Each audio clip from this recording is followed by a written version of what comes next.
Well, I think we have a full house, and so let me start by wishing you all a very good morning.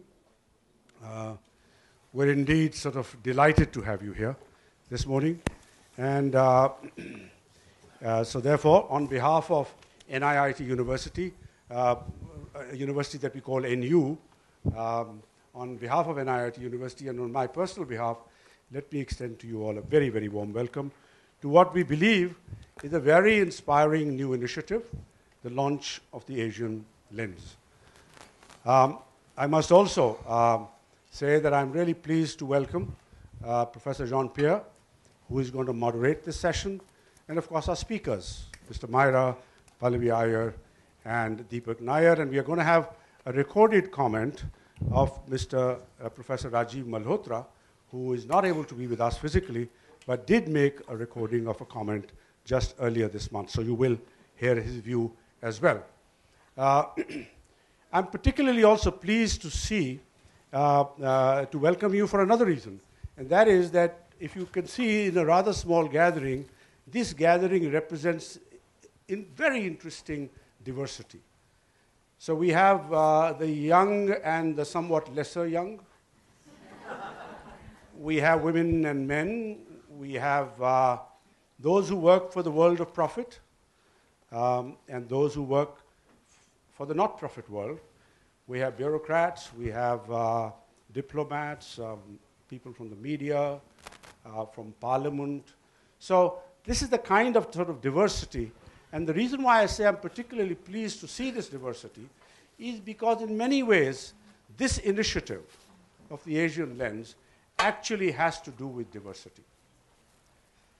The world, as we all know, so I'm going to take a minute just to explain what I mean by that and how did we actually get to this point of launching the Asian initiative, the Lens. We all know that the world is changing dramatically. Over the last 100 years, populations have grown in a wonderfully explosive manner. We know that the pivots of power are shifting, that from a unipolar world, we're aggressively moving into a multipolar world.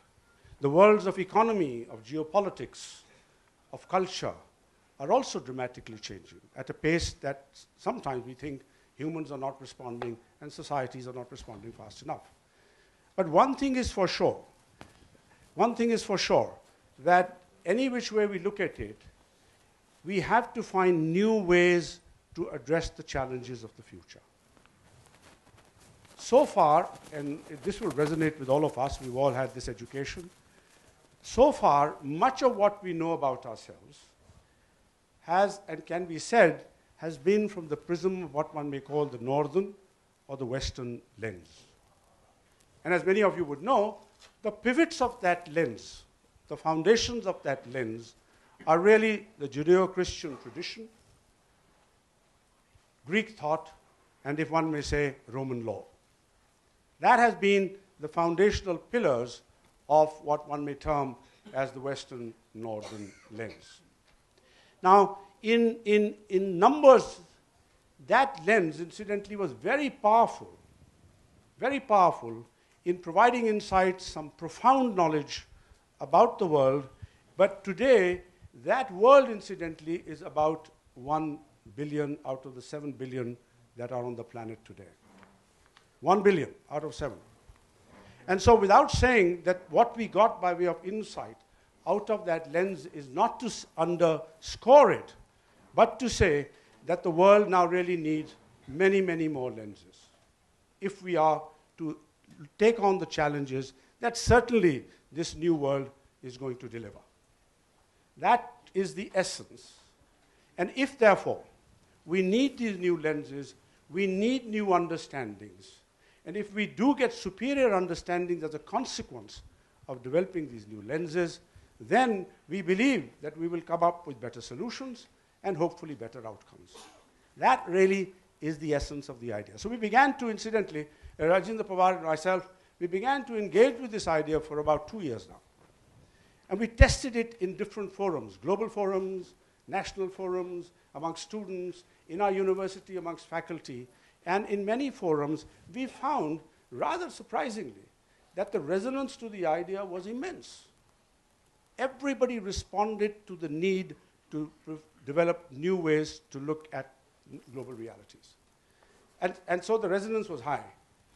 So what we did then was, when this crescendo was building, we began to discuss it at the level of the university. And of course, I have to say that Rajiv took a very entrepreneurial leap and said, why don't we do this at the level of the university itself? And before long, it was in the board, very engaging discussion at the level of the board. And we now have a resolution at NU that we will promote the idea of developing, evolving, contributing to the idea of creating new lenses, in this case, the Asian lens. Now, I want to make a particular comment before I sort of finish off, and I want to make a particular comment. Many might see in this initiative as if we are out to recreate history and rewrite the past. Many might say that we wish to embellish what was great about us, that we want to tom-tom our great sort of ancestral and heritage knowledge. Many might argue this. And I want to resoundingly say that is not the case. That is not the objective of this initiative. The objective of this initiative is that we want to better understand ourselves. In this case, Asian societies. We want to better understand ourselves because we do believe that in better understanding ourselves, we will in fact build that foundation so that we can build the aspirational futures that we want for ourselves, for our young, and for the future of Asia. That actually is the real intention. How do you build aspirational futures? If we want to do so, we believe that we must look at ground realities in a somewhat different way, in a way that is not necessarily, as I said, from the perspective of the Western lens. That actually is the genesis of the development of this idea, and that's how we are after 2 years here. So we are really very delighted to have you here today. And as I said, you represent this wonderful diversity. And just a final comment on diversity. You know, we believe, and in the discussion that happened, that diversity, in fact, is being closest to the natural order. If there's one thing that nature abhors, it abhors mono. It loves multi. And if that be so, the human population of 7 billion, which is scheduled to go to at least 9 or 10 billion by 2050, must develop the ability to understand diversity better, to comprehend the challenges, and hopefully come up with solutions that we all will be happy with, and not necessarily be dominated by one perspective, which has been the case over the last 300 years. So that really is the emphasis. And with that, I'm going to sort of end my comment and really request Raji to speak a little bit, I would say, Raji, about the platform and the nature. Raji. Thanks, Harpal, and once again, very hearty welcome to everyone. Many years ago, I read a definition of intelligence which struck me as being very insightful. It said that it's the ability to have two opposing points of view in your mind and still remain sane. It also said that the ability to go to the highest level of abstraction while thinking of an idea and come down to the ground, and the ability to go up and down, it's a great definition. So Harpal has taken you to the clouds. Now I want to bring you back to this physical environment, because I want to take a minute to say that today's thing is an experimental classroom. So everybody here is, if I can use the word, guinea pig. When we started the university, at the opening talk, I said, all the students who come in here are guinea pigs. And almost by accident, I said, 100 years later, if I come back, and if we can say the same thing, then something good is happening. So this is an experimental classroom with a purpose. While technology is getting involved in education, we are all very confused about how to use technology. There's very divergent views, and again, we should live with those views. But one of the things we know, and many people here are teachers, even if you're leading organizations, is that if you have to really make a persuasive point on a very abstract subject, you have to look into the other person's eyes. So we said, how do we get a critical mass instead of just 14 students in IIT we used to have in the tutorial because they said that's about the maximum that a teacher can really engage with. And we know we are short of good teachers. So we said, how do we get an eyeball-to-eyeball engagement with a group of teachers and have a very intense dialogue? And we are trying to say, how do we use different formats to do that? So we intend to build our classroom. We have some classrooms. We want to build classrooms like this one in the university. And this will be sunken to the ground. The seats will rise up. And we have about 100 people, so we want to see whether we can go to 100 or 120, which is critical mass. And then behind you, you can see this TV screen, then you can see the cameras. So theoretically, if we were on Google, there could be as many people who wanted to be engaged in the conversation. And today, in addition to 3 great speakers we have, and Jean-Pierre is anchoring this session, we wanted to get another person, Rajiv Malhotra, who was in India for his book launch of the 4th book called Indra's Net. So we do have him on tape. So we'll do that as well. And as you may have read, that this little thing is going to go round and round. And Jean-Pierre has the speed control. Okay? Right? Then he said he wanted a clock, so we put one on the table, down right in the middle, so he can see it there as well. So there's a lot of things which can go wrong, and I'm saying all this, if they go wrong, you'll understand. Okay? It's an experiment, but I think the experiment is the format. I just wanted to comment a bit on the format before we hand over. Jean-Pierre will speak about the others, but Jean-Pierre himself, many of you in this room know him, and those who don't, I just want to say he's a great Asianist. He's a great person who's understood and studied globalization in many different ways. But most important is that he's a visiting professor at NU. This is his 3rd or 4th visit. He's been here last 1 week, and he's going to be here next week as well. So what he also wants to do is whatever is going to happen today, he's going to work on that content and see how it goes into the classroom, how it goes to YouTube, or so on and so forth. So with that, Jean-Pierre, over to you. Okay, thank you very much indeed. I'm now going to switch this on, and we're going to start turning, I hope. It's not working. There we go. Oh, wow. There we go. This is the first time that I've actually done this. Thank you. Let me just say that very quickly to thank Raji and Harpal. It's a great honor to be involved in this initiative. And just a few thoughts by way of context. You know, in 1994, I think it was, Samuel Huntington came out with his famous study or his famous publication, The Clash of Civilisations. And there's a friend of mine, unfortunately died a number of years ago, some of you may know, a Malaysian intellectual by the name of Nordin Sopi. And Nordin said, no, not Clash of Civilization, Feast of Civilizations. And what the 21st century should aim at is a Feast of Civilizations. And I know we want to focus on the future, but as Churchill said, the further back you look, the further forward you can see. And you can say that the history of the Eurasian continent, which is basically where civilizations emerged from, that while we dissect them and we say there's Western civilization, Islamic civilization, South Asian civilization, East Asian civilization, in fact, the history up until the early 19th century was a feast of civilizations, was the exchange that were taking place. A few obvious examples, the spread of Buddhism. Another example, after when Greece declined, Hellenism survived, it was taken over by the Arabs. Something which I think is not very well known is that when the Jesuits missionaries came to China in the 16th century, they were ecstatic. They found there's a system of governance here which is far superior to what we have in the West. The mandate of heaven is much better than the divine right of kings. And so they wrote this up, and people like Immanuel Kant, Voltaire, Montesquieu, others were inspired by it. So you can say, we'd say the European Enlightenment, yes, but it came in part from China. The European Renaissance, yes, but it came in part from the Arab world and so on. And you've had these exchanges, and as was pointed out, there's a change that takes place. The imperialism of the 19th century, 20th century is a military imperialism, economic imperialism, political imperialism, but it's also an intellectual imperialism. the famous Macaulay's note of the whole libraries of India and Persia not being worth a good shelf of an English library, etc.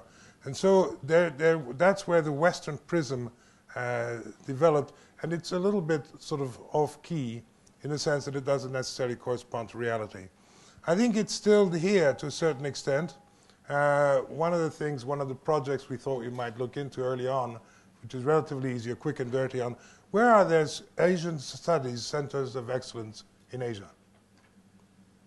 I think if you look at Google and you put Asian studies centers, you get a lot in Australia, Canada, United States, and so on and so forth. But I think the idea is Asian lenses on the globe, but also Asian lenses on Asia, Asian lenses on themes, the environment, energy, harmony, and so on and so forth that we should be looking at. Now, I think also, why am I here, Frenchman? Because Frenchmen always have to be somewhere.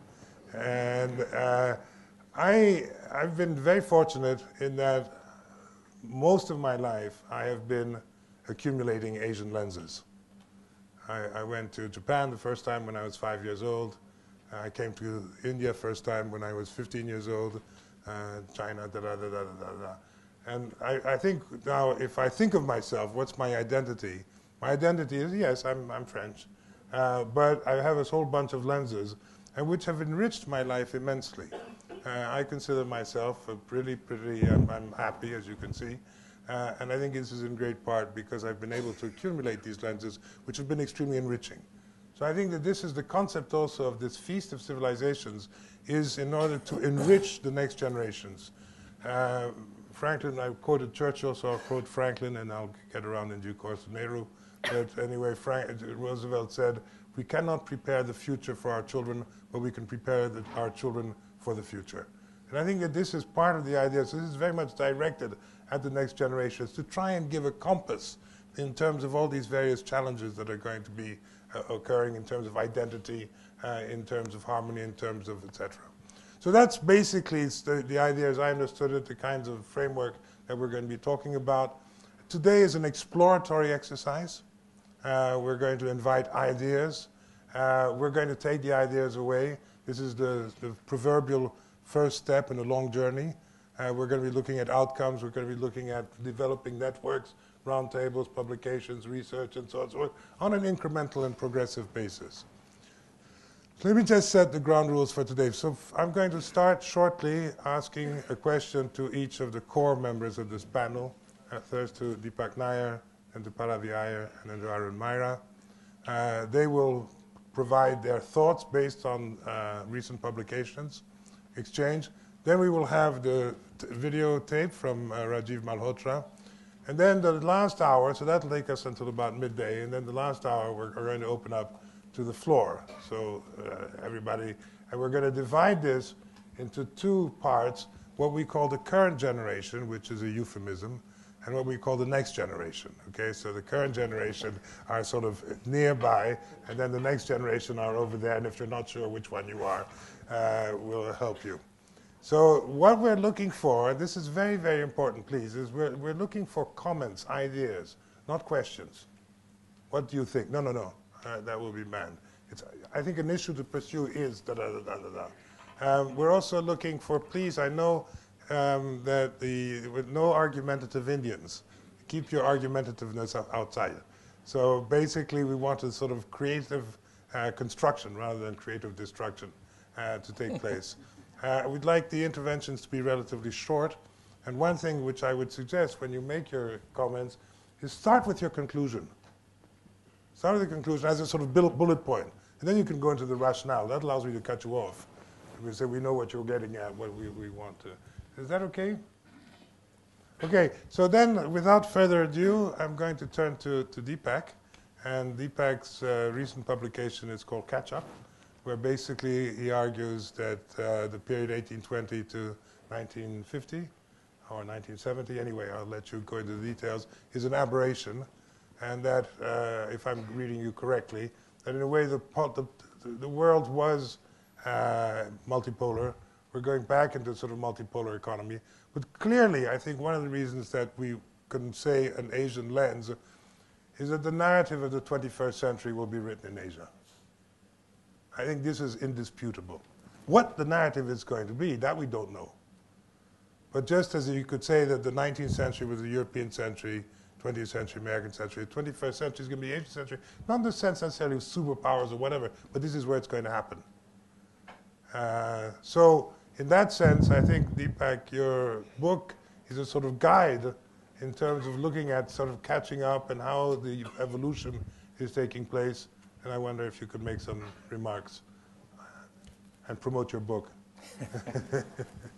Thank you, Jean-Pierre. I'm delighted to be part of this learning experiment because I've spent a lifetime in a classroom, and this is an unusual classroom. Let me begin by a slight correction on your perception of my book. It is not so much about the aberration in the world between 1820 and 1950.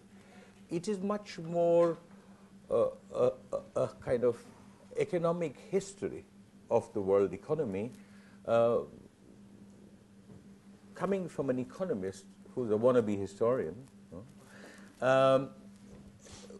which sees the world evolve through the eyes of Asia, Africa, and Latin America, right, rather than the Eurocentric or subsequently Anglo-Saxon view of how the world evolved. Right. And I will set out three simple propositions in the opening statement that I make. First, in the span of world history, the distinction between industrialized economies and developing countries, or that between rich and poor countries, is relatively recent. It goes back to the late 19th century. In fact, 1,000 years ago, Asia, Africa, and South America, it was not Latin then, accounted for 80% of world population and 80% of world income. The reality was very similar even 5 centuries later in 1500. When there were the beginnings of change, which are attributable in part to the voyages of discovery and the colonization of the Americas, but also in part to economic, social, and political evolution in Western Europe, which was driven by a mix of state power and naval power, and contrary to popular belief, was associated with very interventionist governments. Now, even in 1820, China and India together, just as much as in 1500 or 1000 AD, accounted for 50% of world income and 50% of world population, in a world where per capita incomes were similar almost everywhere. Now, this was so in 1500, this was so in 1000. The transformation of the world economy, and let me add that in 1750, evidence available we have suggests that Europe and Asia were roughly comparable in terms of demography, technology, institutions. And the empires of India or China were just as sophisticated as, if not more so, than the empires of Europe, as you said. The transformation began with the occurrence of the Industrial Revolution in Britain in the late 18th century that spread to Europe over the next 50 to 100 years, slowly. And this was associated with a expansion of the second phase of colonialism into Asia and Africa. For Latin America was becoming independent by then, in the 1820s, most Latin American countries. And this period saw what I describe as the rise of the West, which was about Western Europe primarily until 1870, and North America, the United States, after 1870, and the fall of the rest, which was concentrated in Asia, particularly China and India. There was a great divergence in per capita incomes, as per capita income in Asia, which was one half that in Western Europe and North America in 1820, fell to 1/10 that in 1950. And there was also what I call the great specialization, which was about the deindustrialization of Asia and Africa. So that is one proposition. The second proposition is that the period from 1950 to 2010 has witnessed a transformation of the world economy that went almost unnoticed until 3 years ago, as the share of Asia, Africa, and Latin America in world population returned to its 1000 AD levels. In world income became about half in PPP terms. Their share in world industrial production rose from less than 8% of manufacturing added in 1950 to more than 40% in 2010, okay? And so on. So there is a catch-up driven by industrialization and growth. It's uneven. It is not a catch-up in terms of per capita incomes, but it is a catch-up in terms of aggregates. And it is my view that the developing countries in the world economy in 2010 are roughly where they were in 1870. And I argue that in 2030, they will be back to where they were in 1820, all right, a full circle. The third proposition, history does not repeat itself, but it would be wise to learn from history. The beginning of the 19th century was a turning point in the world.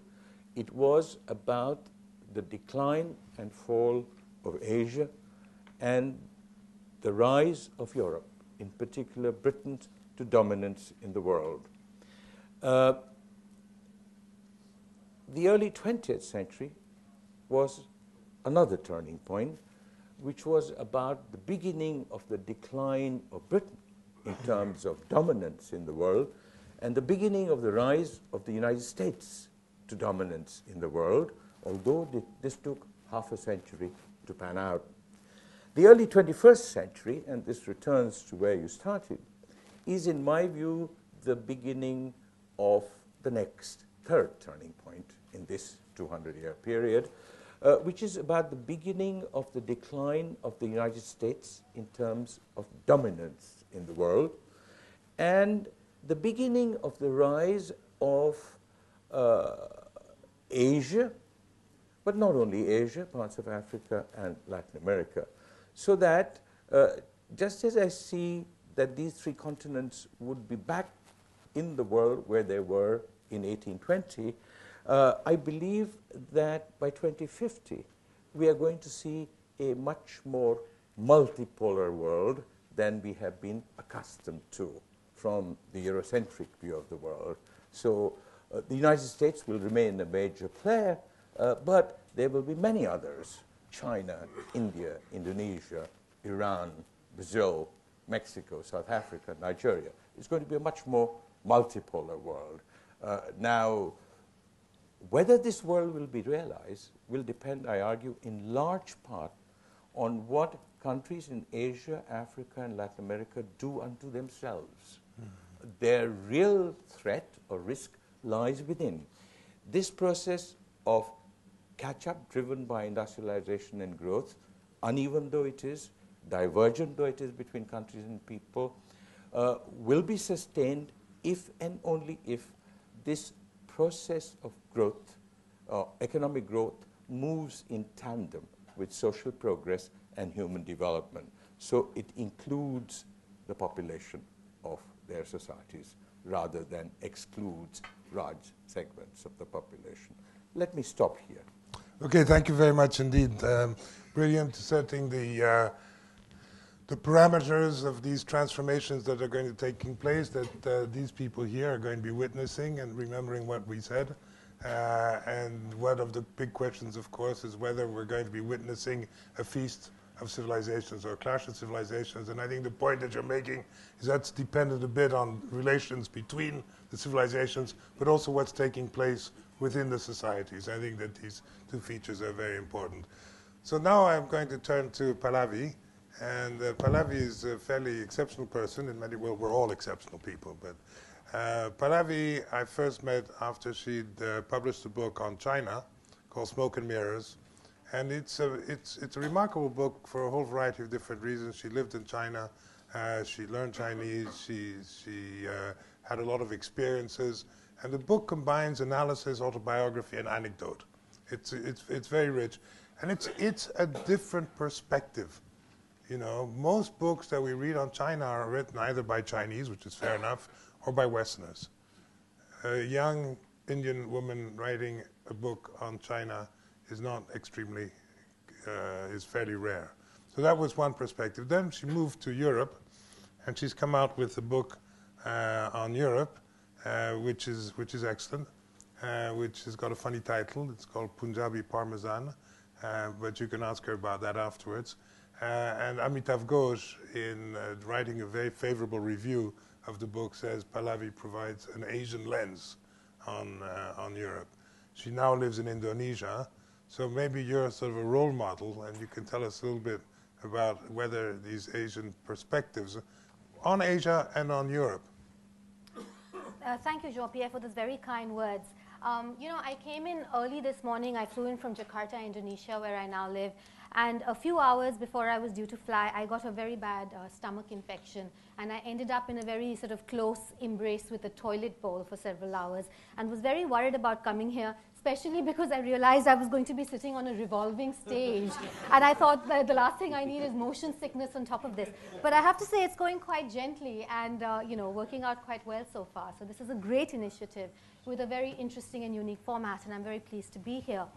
As we've all been reiterating, the way that we understand the world, the way that we make sense of the world and interpret it depends a lot on who is producing this knowledge, and particularly within what kind of conceptual framework they are producing that knowledge in, or in another word, in another phrase, wearing what lens they're producing that knowledge.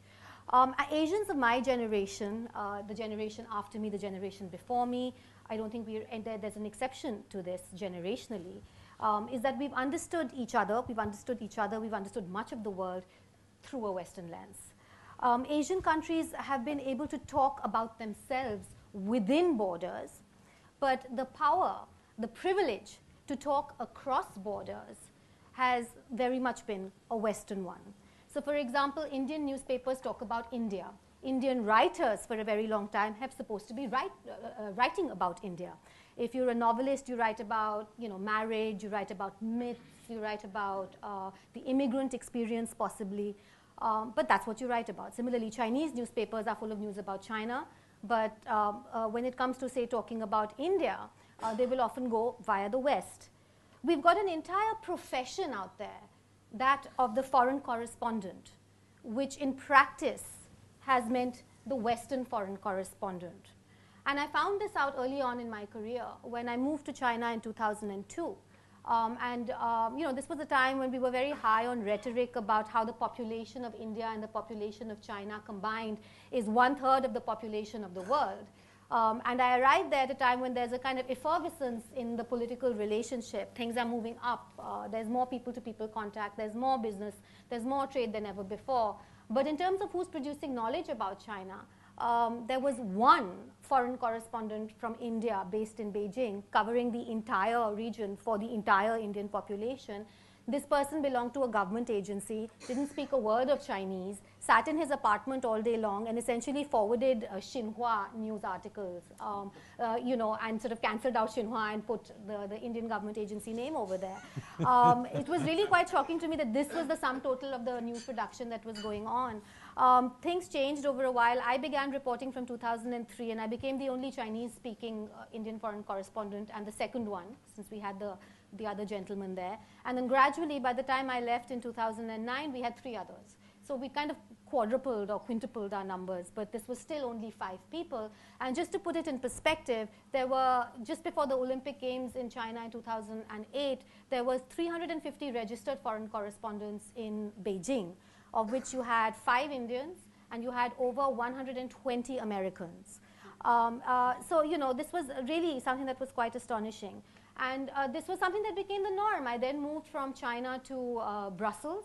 Brussels is again a big hub of foreign correspondence because it's the headquarters of the European Union, flooded with journalists from around the world. How many Indian journalists? 1, me. I then moved to Southeast Asia, to Indonesia a year and a half ago. Southeast Asia is where it's all happening. We've been hearing about the American pivot. We've been hearing about how the Asia Pacific is going to be the new sort of theater of the 21st century.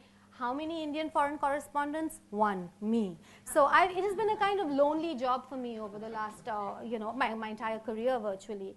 You know, a journalist, like any other observer, always has a lens through which he or she understands what they are observing.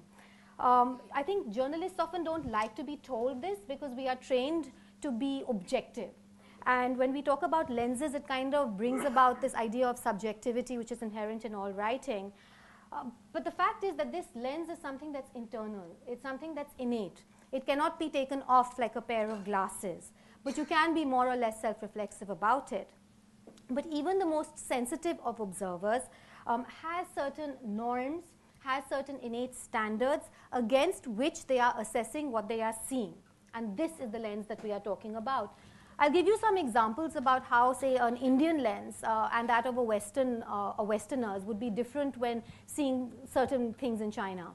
I'll give you 3 very quick examples. One has something to do with something as everyday as traffic.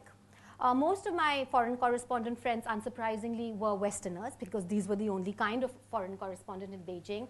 And we would often sit down for a drink in the evenings. And the sort of great expat narrative in China is one of it is about the pollution and how terrible the pollution is in Beijing. The other was about the traffic. And they would moan and groan about how awful the traffic was in China, how the Chinese simply cannot drive, the gridlock roads, how they were so, you know, obstinate and pig-headed that they couldn't follow rules, they couldn't give way when they needed to, and so on. And then you'd have an Indian that would, you know, come into town, and I would go and pick them up from the airport. And as we were driving into Beijing, virtually the first thing they would say was, "Wow, how orderly the driving is." How come they're driving so, it's like almost like robotically? How come they follow rules like this? There's no honking. Where are the stray cows? I'll give you another example. You know, you took a Westerner, a Western foreign correspondent very often, to the bathrooms, to the public toilets in the hutongs, the old part of the city in Beijing, and they would remark on the sort of dehumanizing aspects of these toilets because there was a lack of privacy. There were often no partitions between the sort of toilets themselves, the disgusting smell and so on. I took an Indian to see it, and the first thing they remarked on was the toilet cleaners and the fact that the toilet cleaners were wearing gloves and how this single simple protective article between skin and bacteria lent them a certain amount of dignity which was not available back home. I remember in the run-up to the Olympic Games, the vice mayor of Beijing was arrested on corruption charges, and everybody, both me and my Western colleagues, were very shocked. But the reason they were shocked was because there was corruption. The reason I was shocked was because he'd been arrested, right? So, I mean, this just goes to show the norms. For me, corruption is normal. The arrest, the impunity is also normal, and so I was shocked at the fact that he was arrested. So you do get, very different and valuable perspectives if you're writing from an Asian perspective about another Asian country than from a Western perspective. And I have to say that this kind of Western dominance is not only there in the production of knowledge, so the fact that most of the foreign correspondents are Western, but also in the distribution of that knowledge. And I'll give you another example. I was in Ubud. Time. Are we running out of time? A little bit, yes, but go on. Okay. So, just very, very quickly, I'll say that what's really hit home to me living in China and Indonesia was, one, how little I knew about these places despite the fact that they were neighboring countries. That we shared this 4,000 long kilometer with China. Indonesia is a maritime boundary, and there was almost no sort of recognition that I had. Whereas if I went to somewhere like Paris or I went to somewhere like Switzerland, it was almost a sense of deja vu because these places had become so familiar through literature, through the cultural references that we are so used to. But secondly, how historically connected we were, and how we had this long tradition of intermingling, writing, knowledge production on each other. And perhaps we could go into that later. But Indonesia's national airline is called Garuda. The word in Bahasa Indonesia for table is mez, for chair is kursi, and so on. So there's this great resonance, this great historical linkages, but how they had been disrupted and how we as Indians today remain unaware of it. So really, I think I'll leave it there since we're running out of time, and be happy to go into anything we want to later on. Okay, thank you very much indeed. Very, very, very rich. And I think one of the points is the multiplicity of lenses. We put it in the singular, Asian lens, but it's Asian lenses. And Raji, you forgot to talk about the bee, but you'll do that afterwards. Arun, I noted that you had this book called Transforming Capitalism, which was published on April the 1st, 2008. So the great financial crisis was just an April Fool's joke. But clearly, again, what we're seeing is that capitalism is the dominant system and probably will remain so. There are associated with it a whole bunch of cultural and ethical issues. What's capitalism in an Asian context in the 21st century, and how is it being transformed? Well, thank you very much, and thank you for reminding me that that book was April 1st, 2008. Also, the first copy of that book I gave to the Prime Minister of India, Dr. Manmohan Singh, in Vigyan Bhavan, the very first copy. That book is about the ethics of capitalism and the connection of capitalist enterprises with the society and the environment around them. And I would just say, as you said, speak headlines first. There is no difference between, you asked me to concentrate on India, not just the whole of Asia, not the whole of Asia, and the West. There is no difference in, on an average, the ethics and the concern for society and environment of a Western corporation and an Indian corporation. We have good examples at this end, both sides, and very bad ones at the other end, both sides. So I wouldn't be able to say this is the Indian cooperation with respect to ethics and concern for society and environment, and that's the Western one. They're the same. But there is another difference that I noted in the way businesses and corporations organize themselves in the West and the way we in India do it. And this I learned when I was 10 years in the United States, consulting to American corporations and Europeans and Latin American corporations. Having come out of 25 years of working with Indian corporations and here working also with Japanese corporations who were our partners. And the difference I found was, I think relating to what you're saying when you talked about traffic, the approach to how you organize to get something done is fundamentally, I would say, different and generally different in India as compared to the United States. To illustrate that, I'll give you an example of taking a Latin American way of organizing, which is quite similar to ours, as contrasted to a European way or American way of organizing. In my consulting company, we had partners from all over the world and practices all over the world, in about 100 countries of the world. So we would have practice meetings, and it was somebody would host it. Some country would host it, and they would organize to get it done. And here was an interesting one.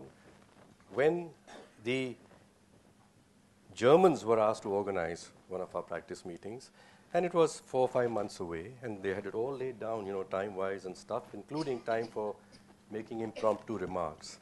And I was invited to make impromptu remarks, but a month before, I'm asked, what are going to be your impromptu remarks? Because I want to prepare this. That's the Germans organizing it. When the Latin Americans, our Mexican and South American colleagues, they were asked to host a meeting in Caracas, I think it was, the Germans got all so nervous because even 2 weeks before they hadn't been told what their impromptu remarks were supposed to be, or what the organization of it was going to be. But, as the Latin American says, that's your way of doing things. In our way, we do pachanga, which means it will all happen. And it would happen. And it reminds me about weddings. You know, in the West, we would go there. There'd be a rehearsal the day before with the bride and the groom and the priest, everybody doing what they're going to do on the real day. In India, well, it just happens, right? And we all arrive, and we hope all arrives, and it does happen to do that. So the way we think about organizing is fundamentally different, I would say, both sides. Now, when I was there, I began very curious. Is there a lens that we have towards things like the world and seeing the world and organizing? And I started to read. This is The Geography of Thought by Richard Nesbitt.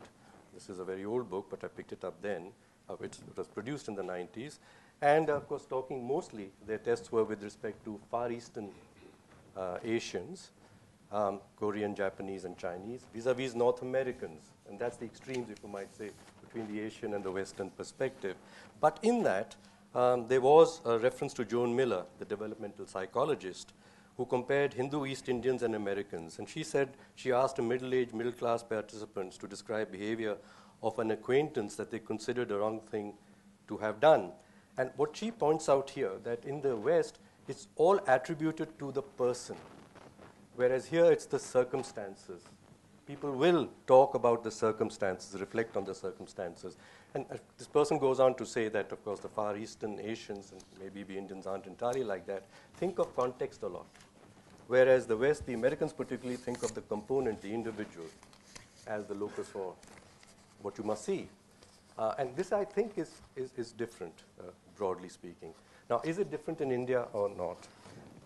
I want to make another difference, which I noticed. When I went to the United States, it was how we value things. And this is to do with corporations also. Then, I'm talking of the early 1990s, I had come out of India where the worth of a person was not measured by how much money you had. But in the United States, I was there with no money, but pretty good and successful. My young partner one day asked me that, if you are so good, how come you're not rich? Now, what the thing was that there must be something wrong. We think he's good, but he's not rich. Maybe he's not so good. Right? So it's the value that we ascribe to worth and how we measure that worth. And with this, I want to make a point. Things change. Our lenses do change. Our values do change. This was then. I know in India today, it's much more so that we would value people or respect people because, well, they have big things and they have a lot of money to spend. So they could change also as you go forth. But with this, like what you were also pushing us to lenses and the way we see things. And I want to just comment on this great project that you've got, an Asian lens. And you promptly corrected, no, there will be, and you live it everywhere, more than one Asian lens. And I think there's something here. The debate between Tagore and Gandhi was on this very point, where Tagore said we should not create one idea of a nation, because it will then make us see ourselves as apart from others, and that's where the world is all divided. We should just be open and open the windows and the doors to all.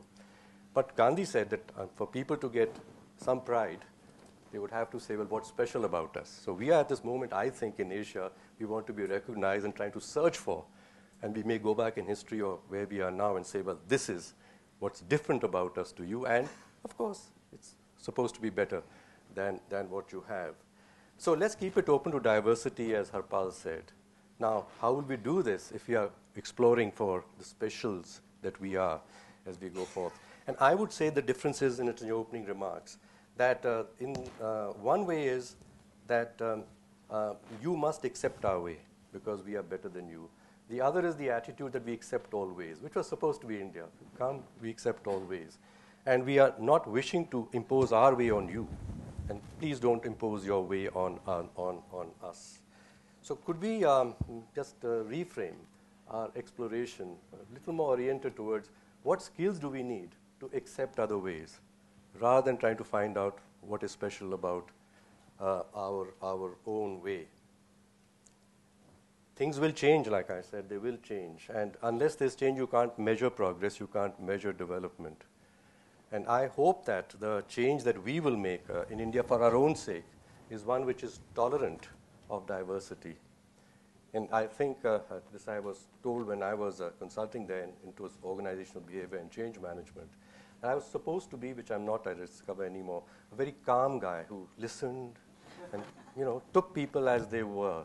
But there were moments which happened where I was to be completely berserk and angry. So he said, when's that? And I said, well, and they noticed it. You're very intolerant of intolerance. And I hope, I could just keep that and be very tolerant about other people, except when they're being intolerant to others. So these are my opening sort of thoughts and questions, Jean-Pierre. Okay, thank you very much indeed. I think these are absolutely critical points in the 21st. What was that? I think these are absolutely critical issues. One of them is the issue of tolerance, diversity. But also I think what I'm hearing a lot is the need to redefine what is success. What do we mean by that? What should be the goal and the objectives? And I think there's been a lot of emphasis placed on materialism, but also a lot of emphasis placed on work. I remember somebody saying, nobody's ever died saying, gee, I wish I'd spent more time at the office. And I think that, sort of looking at the balance, looking at learning, and so on and so forth is very important in terms of enrichment. Okay, I suggest we have a look at the Rajiv Malhotra's video. So maybe we'll stop this, or do you want to keep going around? Yeah, enjoying it. You're enjoying? Okay. I'm delighted to be here on this very historic occasion. It's a great initiative to start this discussion and this dialogue about an Asian lens or an Indian lens. The question that often comes up is, are we all the same? Are we different? And this is a politically loaded issue. It's fashionable to say we're all the same. But I think what we really mean is we are equal in rights. But that doesn't mean we are the same. We have many similarities, but we also have many differences. I mean, you could argue that an apple has many similarities with an orange because they have vitamins, they are round, they have a certain flavor, they grow on trees, but they're also very different. And you could say this about any two objects, that there are similarities, there are dissimilarities. The starting point of understanding the human difference is geography. Geography is different. Nature has made deserts, made forests, made mountains, made oceans, and this inherent difference in geography means there are different climates, different things grow, and there are different lifestyles in different parts of the world. So human beings over thousands of years have turned out to have different eating habits, different bodies, different cultures. And also these diverse geographies have had different histories. The past is not the same in each place. So the idea of difference is very innate, it's very natural, and therefore being different is a normal state. And trying to be same has many problems, because if you say we should be the same, should you be the same as me, or should I be the same as you? Who gets to define the universal idea of sameness? Who is the role model? Who is the gold standard that everybody else must comply with? Unfortunately, power has tended to define what kind of universalism the world adopts. And I call this Western universalism simply because the West has had the power over the discourse, over language, over laws, over international treaties. So the Western way of thinking, which is heavily loaded with Judeo-Christianity, has tended to become the universal by default. And it's not because of merit, it's not because China didn't have great ideas, or the Arabs didn't have great ideas, or Indians or Africans. It just turned out to be the result of a power structure. So what we now have is a unique opportunity and also an imperative that we should have all the civilizations have a seat at the table so they can discuss and debate and argue and respect each other as equals. So this idea of a dialogue of civilizations, where rather than the West being sort of the gold standard that others should mimic and get digested into the West in some way, has to be replaced with the idea that we interact with each other, and we interact with the West as equals, we interact amongst each other without the West being present as equals. So this is to me an amazing new phenomenon that new in the sense that over the last few hundred years it was closed. Before that it was the case. What we are now calling the Indian lens interacting with the Turkish lens or the Chinese lens interacting with some lens. These things were happening all the time. And they were closed. This open architecture of world civilizations got closed with the rise of the West. And we need to reopen it. At one point in time, we had Nalanda and many universities like that. And these were the centers of liberal arts for the whole world. So India was the birthplace of so many civilizations. China, Japan, Southeast Asia, the whole Thailand, Cambodia, Vietnam, they got so much out of India. And the Indian civilization went from Afghanistan to Bali, and also beyond Afghanistan into the Middle East, because so much of the Arab knowledge systems was based on Indian mathematics, Indian astronomy. Indian doctors were well known in Middle East hospitals, that's chronicled. So much of the Indian knowledge went via the Arabs and then got retranslated further into Latin and European languages. So Europe got a lot of the knowledge from the West, from the Middle East, but actually the Middle East got that knowledge from India and China. So this has to be rediscovered and understood.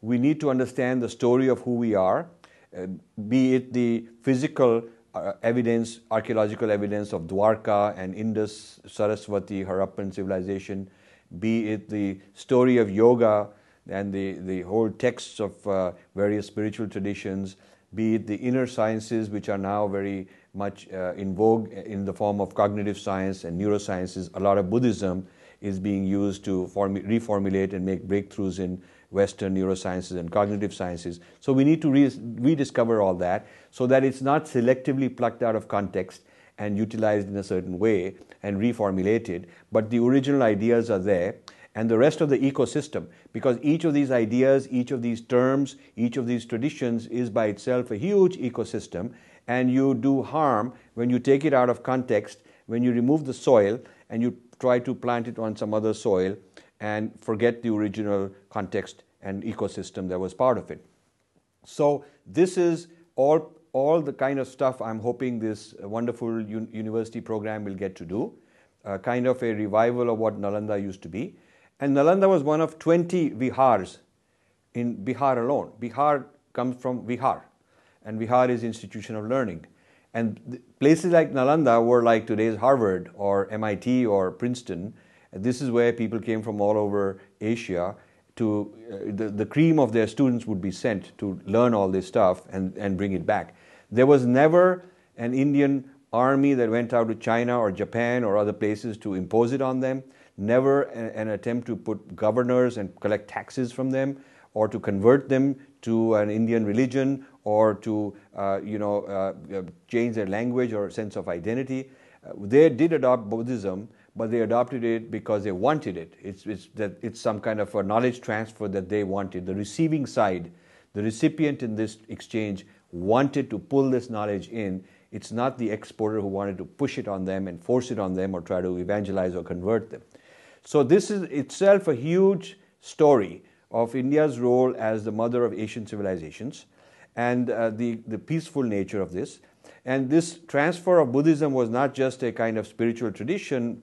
A lot of mathematics went, astronomy went, and medicine went, and agricultural ideas went. A lot of culture went.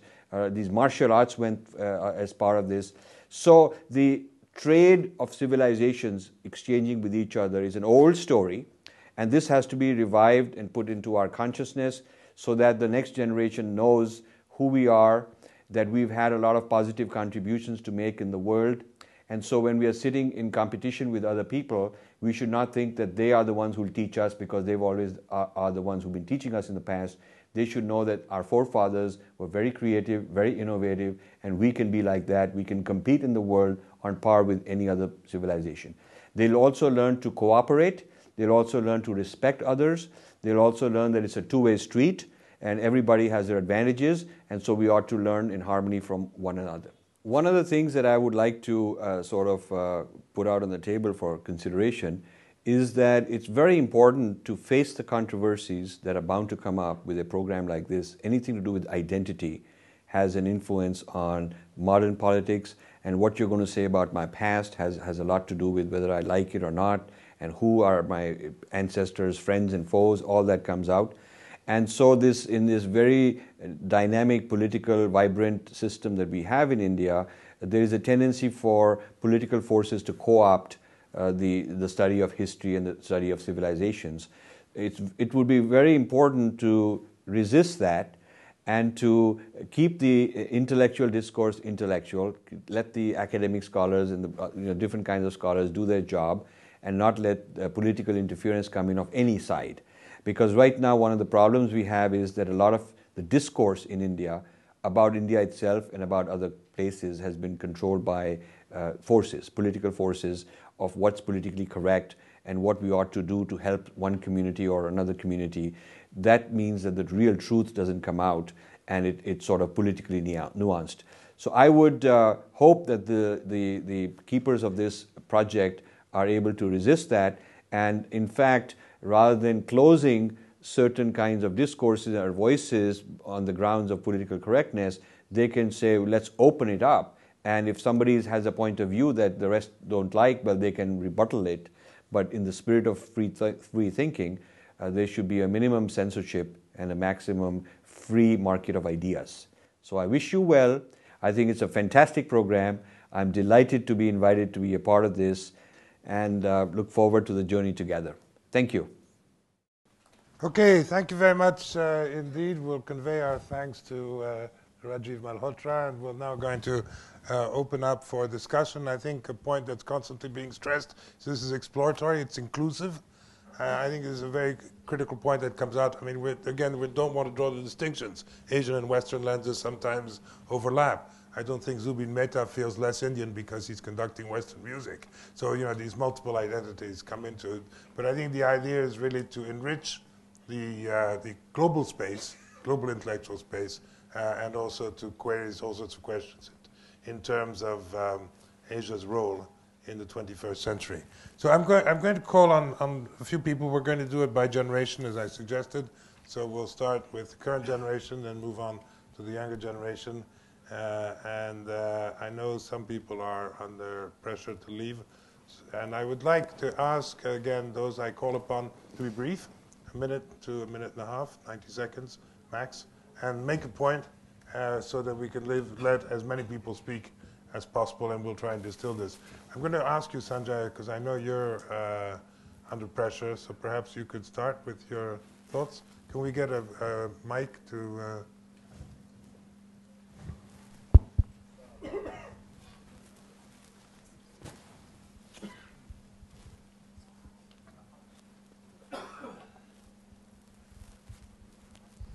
Thank you, Jean-Pierre.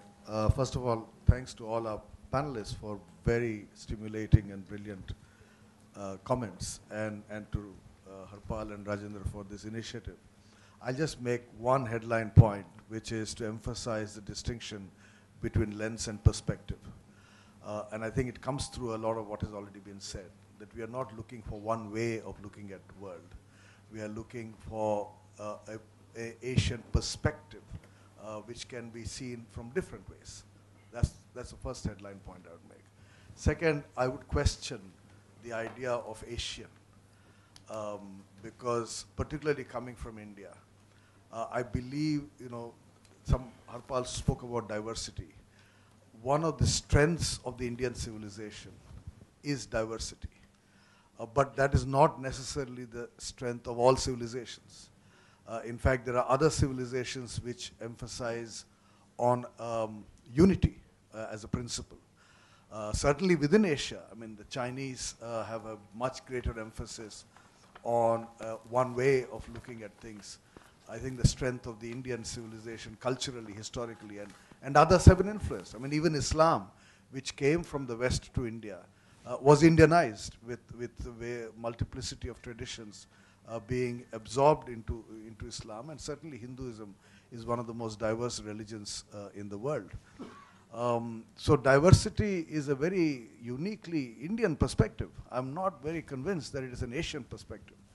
And therefore, it's valuable for an Indian institution like the NU to first explore this distinction between what is Indian and what is Asian.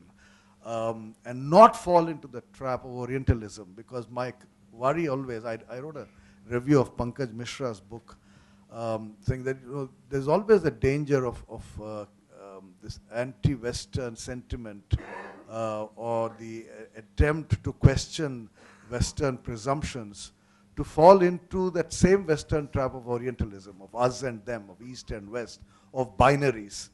And we should not fall into that trap because there are universal values. I mean, I disagreed with my friend Kishore Mahbubani, who many of you know, when he wrote this book on Asian values, saying that there are certain values which are universal. And I think in the project of creating an Asian perspective through an Asian lens, we should not miss out on the universal values and ideas that have come to inform the world in the 21st century, and which we should not lose in the attempt to try and develop a distinct perspective. Thank you very much. That's extremely helpful, and I think that one of the buzzwords that we're going to be applying is sophistication. I think not generalization, so that, and subtlety, recognizes these differences. And I mean, Kishore Mahbubani is a good friend of mine too. He's not here, but I tend to agree that this idea that there is such a thing as Asian values is a little bit excessive, and there are differences indeed. And I think that one of the things that I see this exercise at is exploring and looking at differences as well.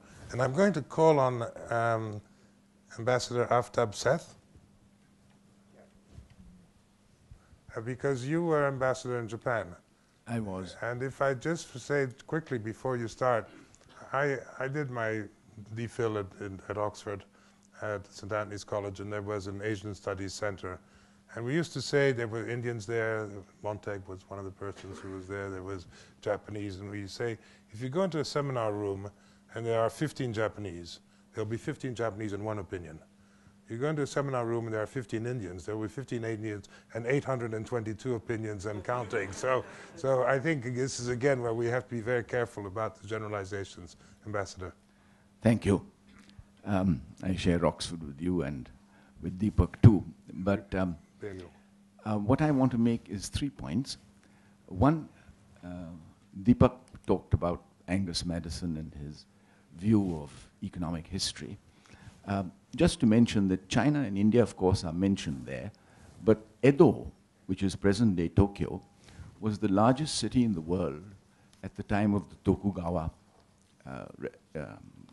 shogunate, and at the time of the Meiji Restoration. It's 1 million people, larger than London or Paris. The second point, Pallavi talked about, she was bemoaning the fact that in Beijing, she had only, 5 Indian correspondents by the end of your stay, and 100-odd Americans. I started in Japan 51 years ago with 2 Indian correspondents, Deroy of PTI, and then later Feroz Kharginwala of the Hindu. One by one they died, and now there's not one.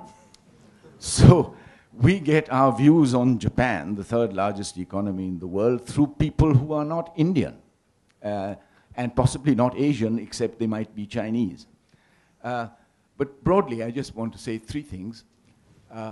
You talked about Buddhism being a vehicle of globalization, an Asian vehicle of globalization.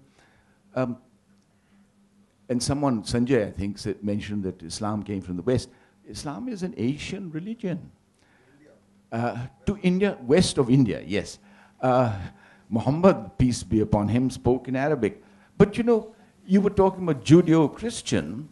Jesus Christ spoke in Aramaic, which, as you know, is an Asian religion. It's just that the apostles happened to write their gospels in Greek, even though St. Thomas came here to Kerala, and the first Christians were Asian Christians, long before they were European Christians, and St. Paul went on his journey. Norway didn't become Christian till 1000 AD. So we have a lead on that. What is Asian? What is the Western? We have to be careful about that. And 3 men of the 19th, 20th century, I'm afraid they are men, I'm saying this to Pallavi, accepted. who tried to bridge this intercultural divide. One which Arun mentioned, Tagore, great. who saw the great linkages that united all of Southeast Asia up to Japan in one almost indivisible link of love, brotherhood, and yes, Jean-Pierre, universal values. Because Asian values are not necessarily contradictory to universal values. All Asian values of brotherhood, tolerance, goodwill, and so forth, peace, non-violence, these are universal values. They are Asian in origin. They are Buddhist in origin, but Jesus Christ also spoke about turning the other cheek. So, what is Asian and what is non-Asian values? Tagore understood it. Jamaluddin al-Afghani, though his name suggests that he was born in Afghanistan, he was born in Iran. Pankaj Mishra you talked about. Was it Sanjay who talked about Pankaj Mishra's book? Jamaluddin al-Afghani, who born in Iran, lived in the West, spent a lot of time in India, and is considered the prophet of Egyptian modernism. There you are. There's a cross-cultural Asian. And in deference to you, Jean-Pierre, and my own links with Japan, Okakura Tenshin, the great art historian, great friend of Tagore, great admirer of Tagore, who crisscrossed Asia to try and develop this Asian consciousness, ended up in Boston and wrote his book on the Japanese tea ceremony in English. Thank you. Yeah, well, that's splendid.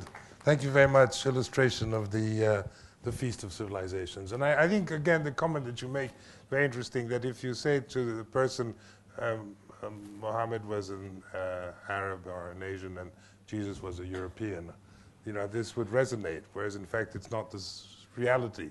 So we have a much more sort of integrated situation than is often realized. So maybe again that is something that we're talking about, Asian lenses as a contribution to the Feast of Civilization, recognizing the diversities but also the common elements and aspirations and all the rest. We are human beings. I'm going to ask Syeda Imam to Saida. I'm going to take the plunge into, away from history into the future, if you like. And I'm saying that why isn't it possible for certainly the youth in every country to think of themselves as part of the human race? You know, a universality, as there's so many individual demonstrations of the fact that we are actually meant to be international people, and certainly in the globalized world. So from that point of view, I'm saying that isn't it important for us to, let's say, for a moment focus on the Indian aspect and say to ourselves that what is the context that applies here and what should we be looking at in for the future, rather than be totally lost in the fact of a conflict of lenses. And if you were to say that it's the human race, and surely it's right for the human race to evolve.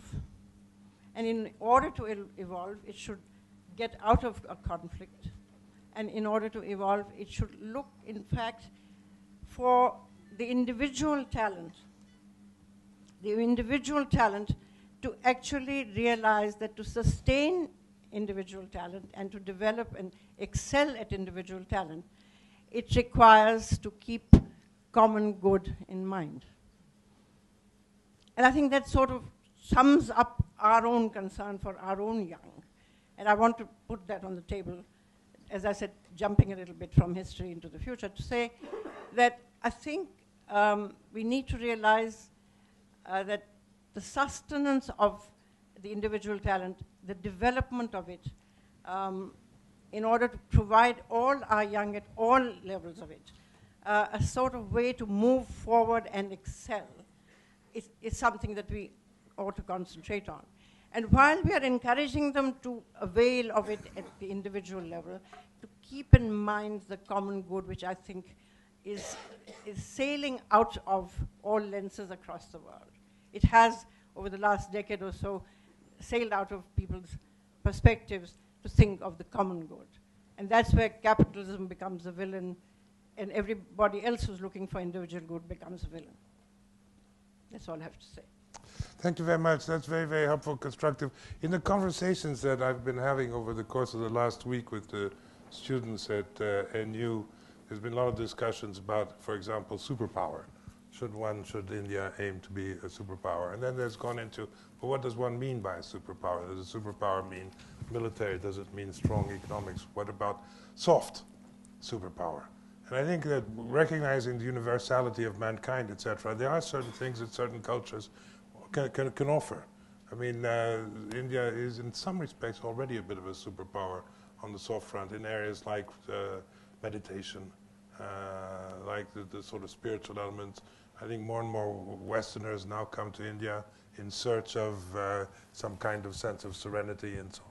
So I think that this is, it's a combination of sort of universality, but also the contributions that individuals can make. Can I now call on Wajahat? Okay, right. I can see you. I'm not accustomed to this. Thank you, Professor Jean-Pierre. I first start by congratulating you on this initiative, because this is the thing that I have often myself believed in, taking a different view. I have been a student of history myself, but taking a different view from a different perspective, as Sanjay would say, on the history of the world and how our nation sits in that.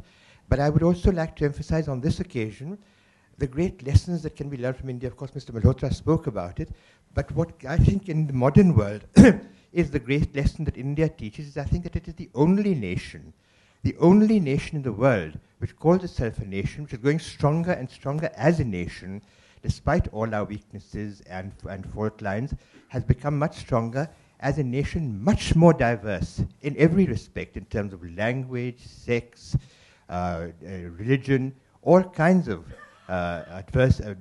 diversities.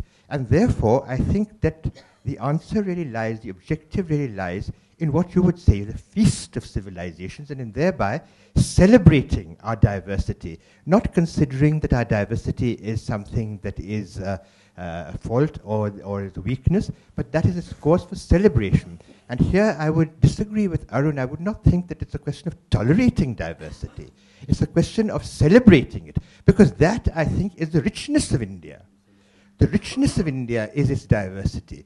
And therefore, that is why also I would support this idea of yours that India is a superpower in terms of the diversity which it has to offer, which no other nation in the world, reference has been made to China, no other nation in the world can offer the richness of the diversity that India can.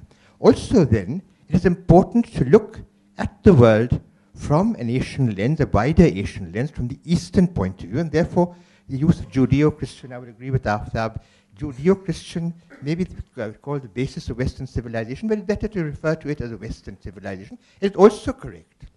And I think this is borne out by the writing of history and historical fact, that in the past century and a half, there was a tendency to show that the West was the cradle of civilization, from which sprang Greece, Rome, Egypt came close, and from there the civilization spread to the rest of the world, and there you had the idea, which was a misconception, that the greatest empire in the world was the British Empire. It was not.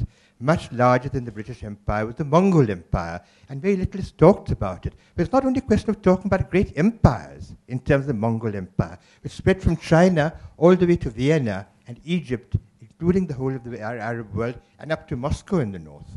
There has been no empire greater than that. But what I think is important, and from your point of view I think would be important, from the point of the Asian lens would be important, is to study the impact of that civilization over centuries across the world.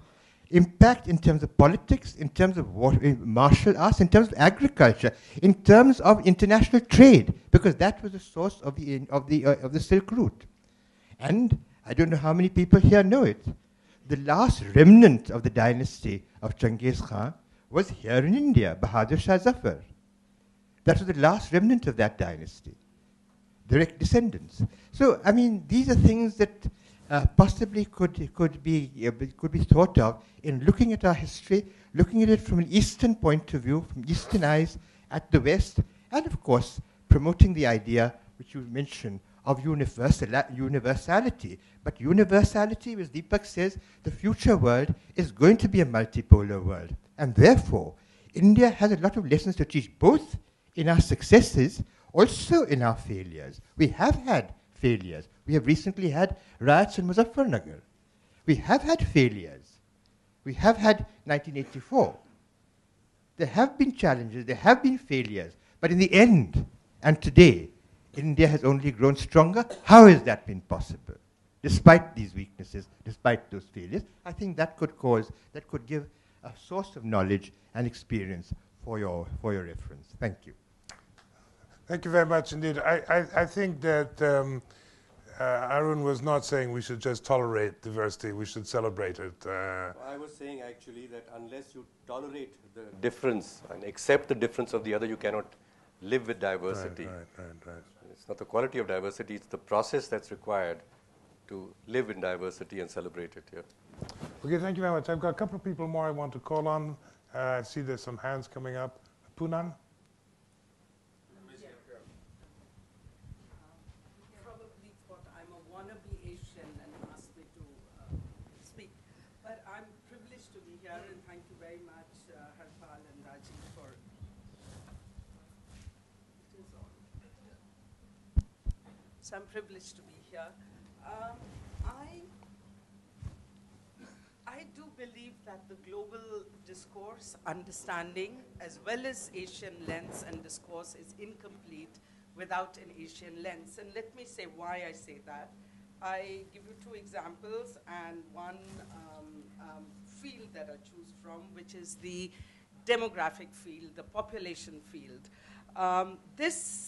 The work as well as the research is so dominated by the Western discourse, but the data, the production of information is very much produced in India. We have the best NFHS, National Family Health Surveys, SRS data, but much of the discourse is Western. For instance, in the development discourse, population versus environment is the big issue.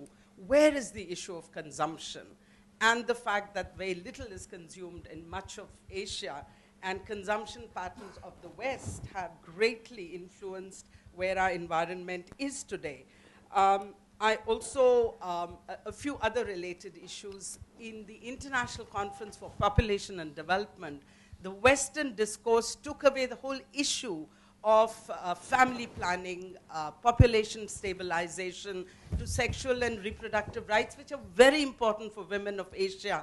But that's not our dominant only discourse and cannot be divorced from the issue that we need to focus on our population issues. Second, population issues have ended up being in the MDGs, for instance, about maternal mortality, which is important, but it's not a technical fix as the West sees it. It is an issue of child marriage, it's an issue of women's empowerment, and so on. And I believe if there was an Asian perspective and our own analysis being done, it would be different. Two quick examples of why it's important to have an Asian lens. I recently had a young student who came from America to do an internship, ended up in Fortis Hospital, and I gave him a copy, I gave him reading materials, I gave him a copy of EPW, and he was shocked at a very different perspective in global issues. What sustained him at Fortis was not just your healthcare, but the 100 backdated issues of EPW, which gave him a very, very different worldview. Second example, very quickly, I taught 3 semesters in US on international development from a grassroots perspective. This was in 3 different colleges across America, where I looked at grassroots people's perspective, the poor that we are talking about, on the UN interventions, World Bank, and I took the example of India, India's development, and the book Elsie Jane's Grassroots was my book that the students read. And they were absolutely, it wasn't that I was a great academic, I'm not qualified to be an academic or to teach, but it was the fact that it brought a different perspective to the students that made them really think, and many of them are working in very different trajectories today. So I'd like to conclude by saying it's incomplete, the global discourse, understanding without an Asian lens, and we have much to learn, the good things from the US or West, but there is, it's incomplete. Okay, thank you very much indeed. We're under a certain amount of pressure of time, and being a timekeeper is an extremely, I think I'm going to resign, but it's very, very tough thing. I see a number of hands up. I want to call on Ujjwal Singh Bhatia to make and I'm going to ask those of you I'm calling on, please, really limit it to about 1 minute, because we want to give the next generation time to, otherwise we can stay here all weekend. Ujjwal? Yes. Well, I'd like to speak a bit about something which is very close to your heart, Jean-Pierre, which is globalization. And specifically, the kind of changes we have witnessed over the last 2-3 decades, and the new challenges which have emerged from these changes, and why we need different perspectives in order to enrich the discourse for addressing these challenges in a sustainable manner. Now, whether these different perspectives translate into an Asian lens or an Indian lens, that discussion I will leave to minds more sophisticated than mine.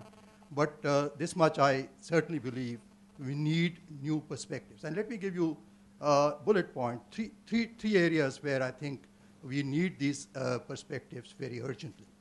The first is the area of intellectual property rights, now which is a construct which we have embraced and inherited from the West. But especially when it comes to issues like public health, you have major challenges of accommodating the individual property rights with the right of the people to health, which are international covenants for that. Secondly, the issue of climate change. And what we have seen in the last 2 to 3 decades is a large shifting of dirty industries into the so-called developing world. And we also have the concerns regarding development in the developing world.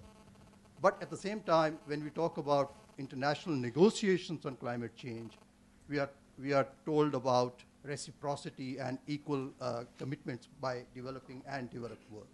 So we certainly need a fresh perspective in that area. And the third aspect I would like to refer to is the entire area of food security. Now, the kind of rulemaking that we have witnessed in the WTO is based on a massive myth, which is that the large subsidies which are being paid in the developed world will disappear. They don't disappear, they just come out under a new category. But on the other hand, we are told about market access, the right to trade, and therefore, when it comes to the issue of food security for the millions, we have a major confrontationist issue, something which has been resolved, to my mind, very unsatisfactorily last December in Bali. But these are areas which will not go away. You need different perspectives. You need a fresh basis for discussion so that we can have an outcome which is equitable for everybody. Thanks. Okay, thank you very much indeed. Yes, but please, short. I'll take 1 minute. When Raji invited me, I'm Anjan Bose. I'm the Secretary General of Healthcare Federation of India, and predominantly from healthcare sector. Good to see Harpalji and some others. I was feeling lost. Since the lady mentioned Fortis, the institution of my good friend Shivinder Singh, I want to say this. Fantastic discussion, very intellectually rich, but as an engineer and from healthcare, I feel a bit lost unless I'm able to carry something very tangible from such great sessions. So I'm giving a food for thought for all of us here. We are in the middle of a new program. So NIIT, the highest in level in education that you can think of in Asia. Healthcare, India is doing great. All the efforts that we have done so far in healthcare, including from Fortis in Asia, have wound up in few years' time. So I'm wanting to give a pragmatism to this discussion as a food for thought, that how about really thinking hard, does an Asian lens exist? Are there different Asian lenses? Can we convert these discussions and try to find out pragmatically how these various lenses within Asia can be converted to two of the biggest needs of this country, education and healthcare, and have some pragmatic steps. Thank you very much. Thank you. Let me just stress that this exercise today is the proverbial first step in a long journey. So the objective is going to be to distill, look at some pragmatic solutions and objectives and outcomes, and build a network and all the rest of it. So it's not, we don't finish at 1 o'clock. We start at 1 o'clock. Ravi Chaudhry, could I ask you to speak?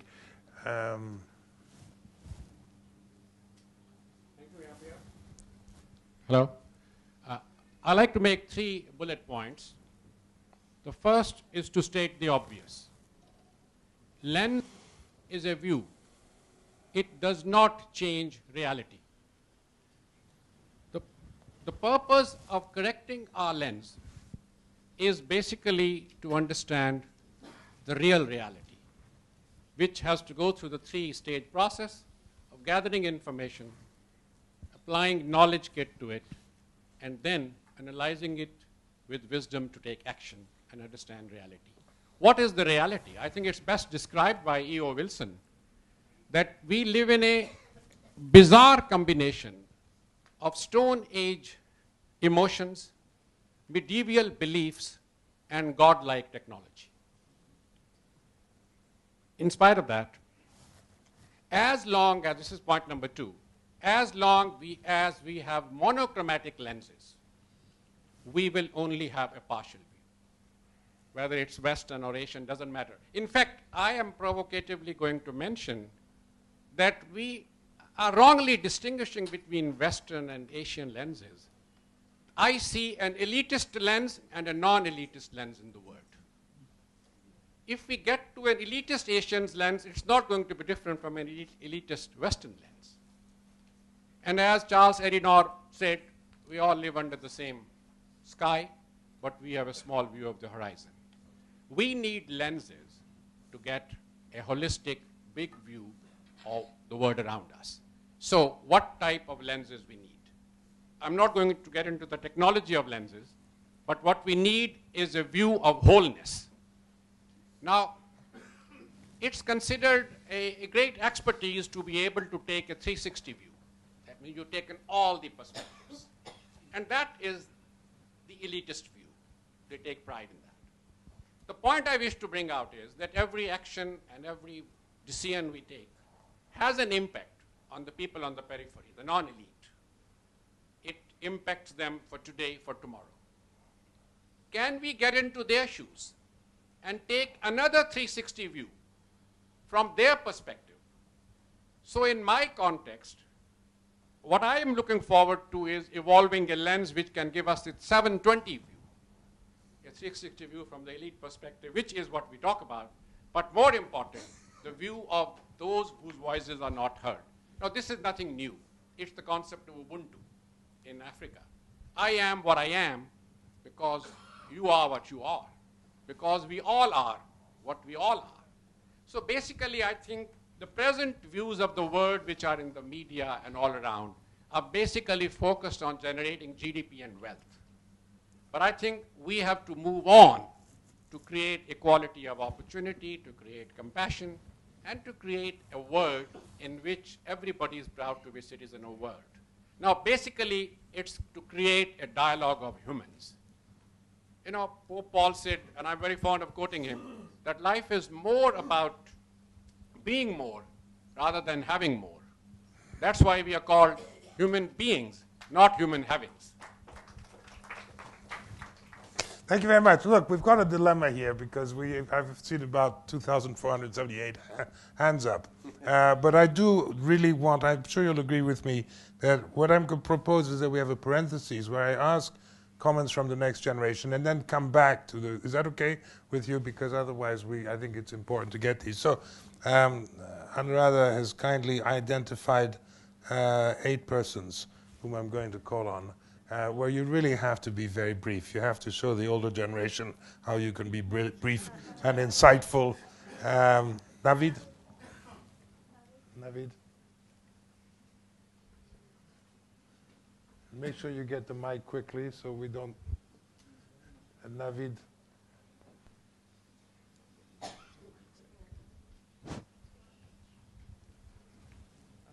short. Good afternoon, gentlemen and ladies. It's a great honor to be among you and to be speaking on this occasion. Now, getting to the point, me as a young student and as my career is just about to begin after I graduate from here, I look at this lens as a platform where we could come and identify the loopholes that strangle the entire region. For example, this Asian region where we see a lot of conflicts, political conflicts, conflicts of the mind, and peace, which is an important issue, has not been addressed.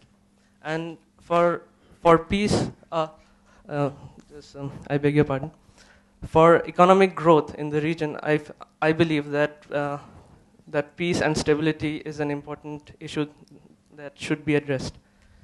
So we see that India is moving ahead. We see that other nations are moving ahead. But then there are a lot of potential for dialogue, which is missing. So once dialogues begin and people remove their psychological barriers on the basis of many issues, I believe that this lens can really be a platform where issues can be addressed. Thank you. Okay, thank you very much. That's great. I should say, by the way, to the persons, the non-student persons here, that over the course of the last week with the students, we've been having a lot of discussions, and the peace issue that comes up. Obviously, this is an element of concern. So, you know, how you fit it in, but Asian lenses, but the point being, are we going to make the same mistakes as the Europeans did in the 19th and 20th centuries? A lot of discussions also, obviously, on the Sino-Indian relationship and China's relationships with others, how to convey the concept of harmony and so on. So these have been very, very rich discussions. Gauri Shankar.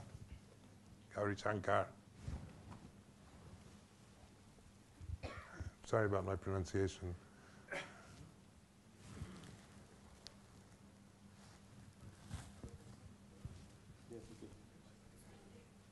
Good evening, good afternoon, everyone. I wanted to talk on a lot of things, but unfortunately, Mr. Rajiv Malhotra has spoken, most of the things what I wanted to speak. So I just wanted to touch upon one particular topic. It's the pride which I have as an Indian. This generation, unfortunately, to say, we don't have that much pride as an Indian, as much as you people do. We, in the blink of an eye, we would probably, leave India and go abroad for studies or work or whatever it may be. Probably we weren't part of the independence era, so we not know how much valuable it is to be an Indian. Somehow, as Mr. Rajiv Malhotra has said, these histories, not the recent past, but the past. How export-oriented we were when it comes to spirituality, religion, technology. It's so astonishing to see a Westerner, say Mr. Oppenheimer, who is known for credit actually India and the Mahabharata for inspiring him to create that bomb. And in fact, there are many instances of such things, nuclear weapons, being told in Mahabharata. In fact, we have these Vimanas and all these things mentioned in Mahabharata. But then how many of us really know about that? How many of us are really taught about that in school? And being told that we are so advanced, we were so advanced in the past, actually gives a sense of pride in me as an Indian. And in fact, wants me to get into such fields in order to advance such fields as well. So that's something which I wanted to say. Thank you. Okay, thank you very much. I might quote a Frenchman called Ernest Renan, who was very close to Al-Afghani. We were talking about earlier on. They had some discussions. And he said, what is a nation? He said, a nation is to have common glories in the past, common glories in the present, and look at common glories in the future. And I think that this concept of identity that you're talking about is very critical, particularly going forward in a world which otherwise risks being somewhat homogenized. Sushmita?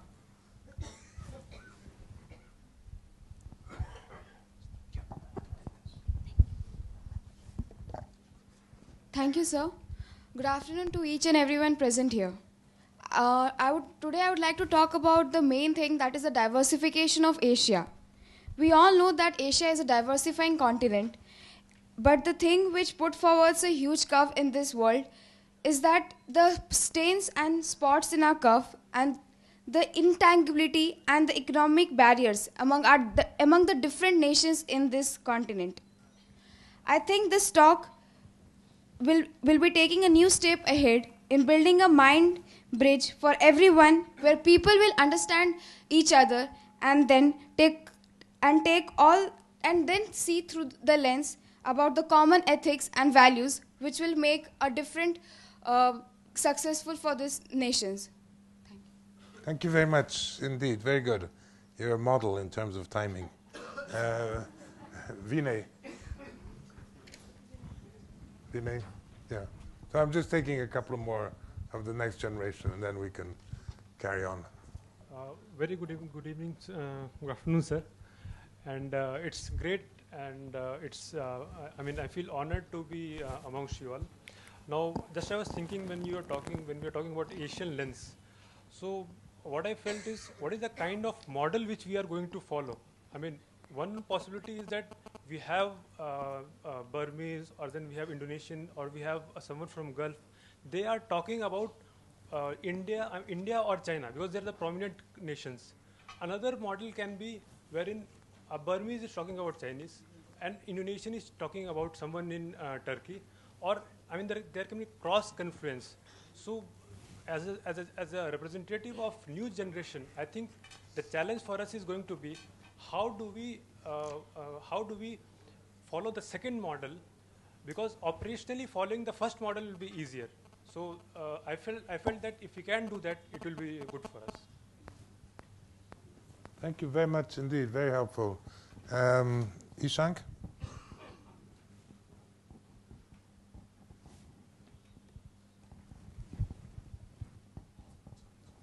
Good afternoon, everyone.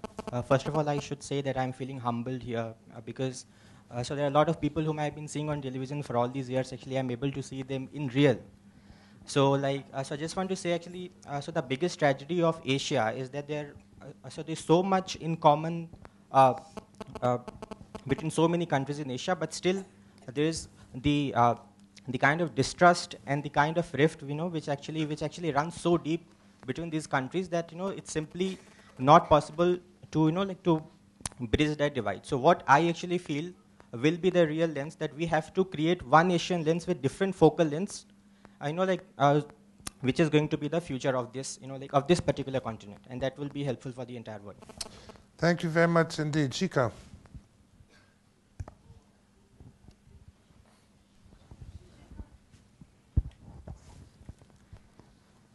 Thank you.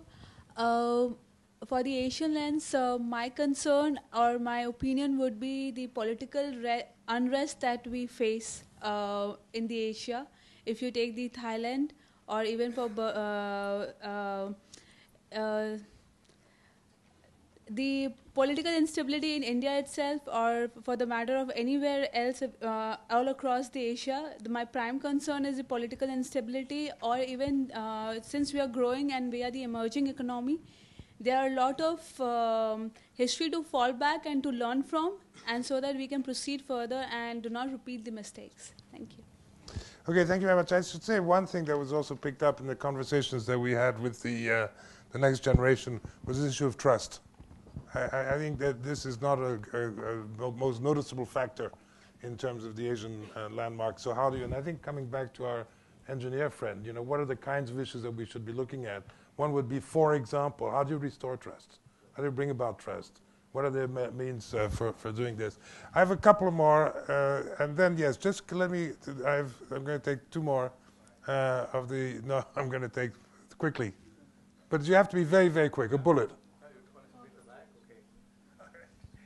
Go ahead, but quickly. Very quickly. Thank you, sir.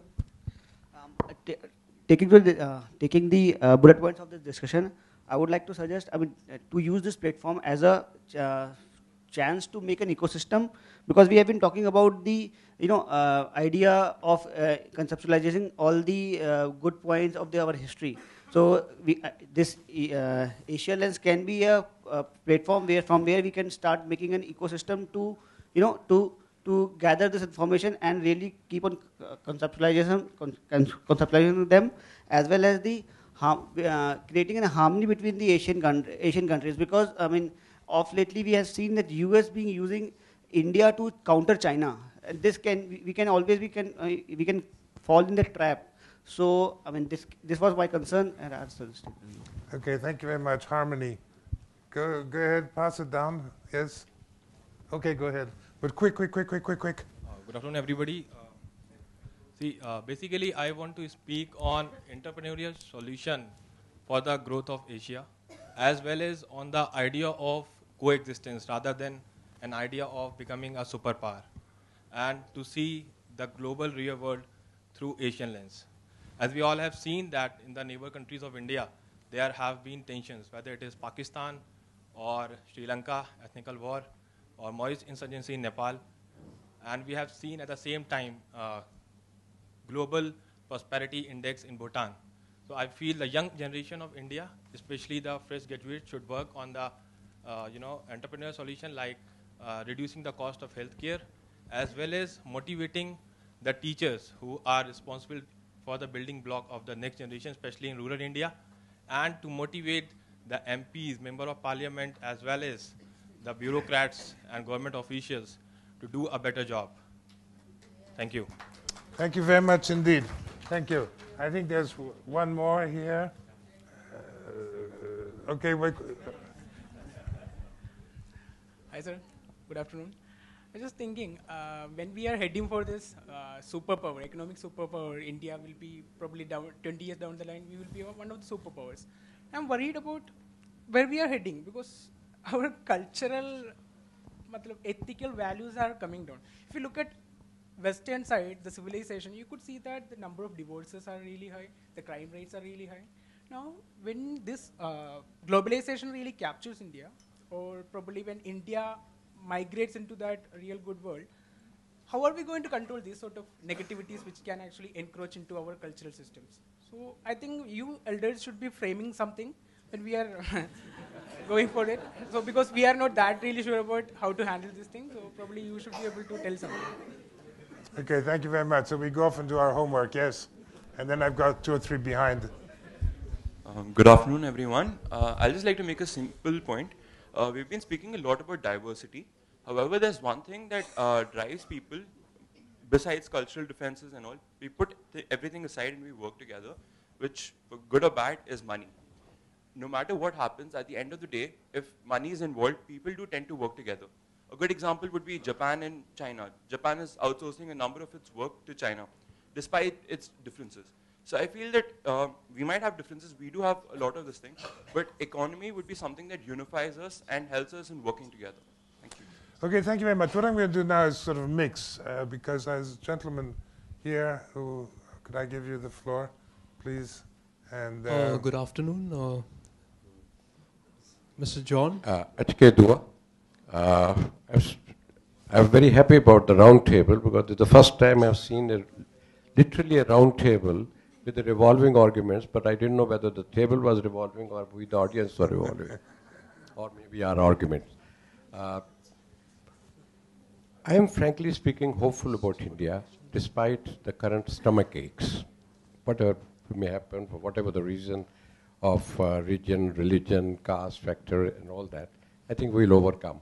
But I'm not hopeful about the aim which was stated for Asian lens in the near future, about having a peaceful Asian century. Now, that I'm not very hopeful it will come in a short time. I think there are problems which we are ignoring. West Asia, one doesn't know which way it will take, and it will affect the rest of the Pacific Asia also. There are problems in Pacific, and there are internal problems in most of the countries' evolution. One reason is the message of globalization has been moving very slowly in the world, and certainly in Asia. Thirdly, the concept of sovereignty is blocking globalization and evolution of the attitudes also. Now, unless those are tackled, unless concept of sovereignty is not tackled, Now, occasionally we hear the irrelevance of border, free people, a movement. The fact is, most Asian countries don't allow you free, excepting in SAARC and Southeast Asia, nowhere free movement of people is allowed, least of all our idea. And Pallavi said, even correspondents are not posted. I have more sad tales to tell about correspondence posting, having been aware of it. The starting point should be, another area to need to attention is the school education. The kind of textbooks which are prescribed in various Asian countries, including in India. Madrasa is one, Pathshala is another. Each country is very, very over-chauvinistic in the textbook itself. And those prejudices which are inherited from the parents, from the school education, they get carried on to the adulthood and form rigid attitudes. And Asian memories about conflicts are very, very, last point, Asian memories about conflicts linger on for years. Europe had 2 wars, but they forgot about it, and they've been trying to evolve a European personality, again with some hiccups, but memories in Asia, as in West Asia or South Asia, are a little longer about the conflicts, not about the unity part. Thank you. Okay, thank you very much indeed. Can I just one comment? Where is this coming from? Mr. John. Hi. I believe Ms. Pallavi also must have experienced this when she must be visiting a lot of countries. It's the language barrier. So my point is, in order to develop this Asian perspective, we first need to develop a common language which can be shared amongst the Asian countries. And only once we are able to develop this common language, we'll be able to communicate a perspective which probably India has, probably China has, and then have an Asian perspective. Thank you very much. So what would be that common language? English, because it's widely accepted throughout the globe, so probably the Asian perspective can be then communicated to the Americans as well. That's French. Gentlemen here. And then I'll come to Raju. Hi. I have a couple comments. One, it's absolutely laudable that we want to drop the Western straitjacket of thought. And that must be done, but why impose another straitjacket of Asian or Indian on it?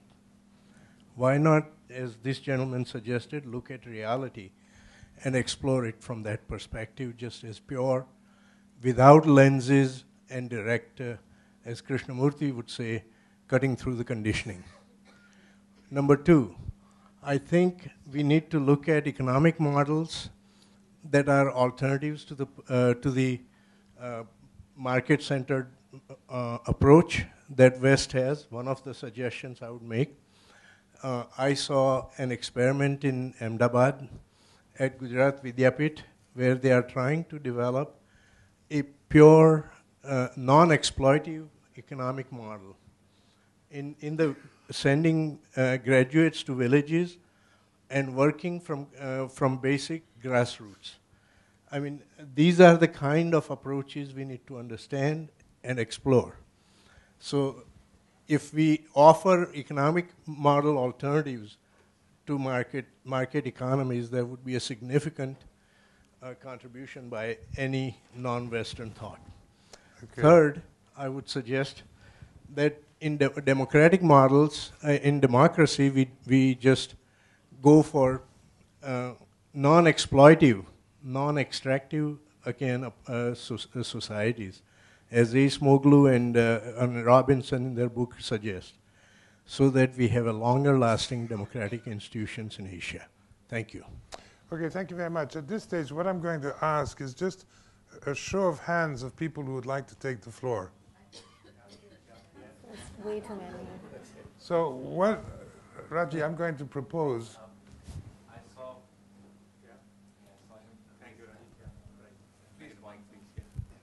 And also want to just let everybody know that he's the winner. He's received the Padma Bhushan this year.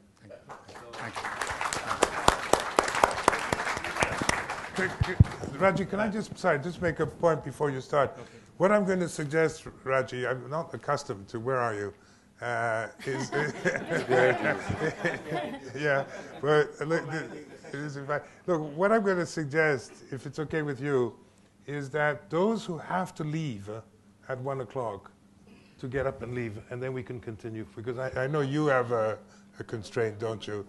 So then we could continue because I don't want people to leave frustrated. There's still some young guys who want to take the floor. So, please. Well, I want to endorse your idea of the opportunity of a feast of civilizations. But I'd like to point out a major threat and a challenge and give a suggestion to NU. In 1990s, I used to speak in Singapore, Hong Kong, many places, very enthusiastically about the Asian century. 2 minutes before you close. And now I think I'm much more skeptical. My fear is that just like Europe had 2 world wars in the 20th century, there is a real danger of World War III taking place in Asia, which could put paid to all these dreams that we have. And there are 3 reasons, 3 errors, 2 errors of commission and 1 of omission, which may lead to this predicament. I hope we can avoid it. The first error is that of Japan, not handsomely apologizing for their errors in the Second World War, and not to the satisfaction of the Chinese and Korean people. They have not learned from the experience of the German example in Europe, where repeatedly they've been compensating for the error that they did. Even now, they are after the Nazi paintings and restoration. So the suggestion here is whether NU can establish a link with some institution in Japan and share the Indian lens with them. Use our soft power, not trade or political or military power, but can we persuade them as a good friend in the interest of Asia and the future to modify their behavior. It is tough, it is a long-term battle, but at least with Japanese intellectuals put the Indian idea on the Japanese mindset. The second error is that of China, with a large population and a very materialistic kind of perspective of a single-party corporate state, and therefore threatening all its neighbors and playing right into the hands of, in a way, some parts of the European Western civilization, which will take advantage of these divisions within Asia, with the pivot and the American fleet around in that area. And the third is an error of omission, which we can correct perhaps more easily, India's failure to get its act together and to be a significant influence in this region. I think Marx was right, basically, that unless you create a strong base of economics, you cannot have a sustainable superstructure of culture and influence. So I think if NU can do a great deal more within India to get an internal consensus and not on the military, reduce military expenditure, settle the problem with China, with Pakistan, be a force for peace in this region so that we can play this vital role in the world. Thank you. Thank you very much indeed. I think that's absolutely critical in terms of looking at realities. I'm going to ask the core members to make a few comments by way of your conclusions, and then you're free to go. I will stay here as long as we want to continue having a conversation. Arun, do you want us? Should we do it in reverse order? Do you want to start? Okay, yeah, we can do the reverse order. I think we all together, and perhaps many people around the world, are facing this question: how on earth will we all live together, and how on earth will we make the world good for everyone? That's the question. So question comes, what are the values we will live by? And many people have raised that question. The second is, what will be the rules we will all follow so that we can work and live together? And we mentioned that we don't have the same idea about good rules. But then comes to the underlying deeper question, if you have to determine the values we will share and live by as well as the rules, how will we come to agreements about these matters? It's been mentioned that, oh, let's get to the truth. But let me say, that's not so simple. There are methods of discovering the truth, and they are quite different.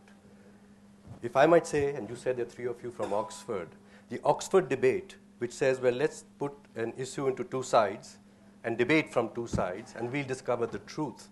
The Navajo Indians have always said that to construct a discussion in the form that there'll be a winner or a loser, you will never settle the matter. The war will continue. And so we are using that method. Secondly, the Western whole growth has been out of the first Enlightenment, as they say, both science as well as on the discoveries on the social sciences too. And it was about the discipline of getting down to the particle. So you divided our knowledge into so many disciplines. And that's the way we discover the truth. Unfortunately, we can't learn about the system that way. They're completely compartmentalized. Whereas the issues we're facing as a world, whether it's the environment or climate or even globalization and healthcare, are systemic issues. And the method we've got of discovering the truth, which is based on the first enlightenment about dividing things, is not going to help us to get the truth. The method we have in democracy of taking a vote and saying, well, if the majority feel this, everyone must accept it, but that's where there's no tolerance then. You would perhaps allow the majority to suppress the minority because you say, well, the majority wants it.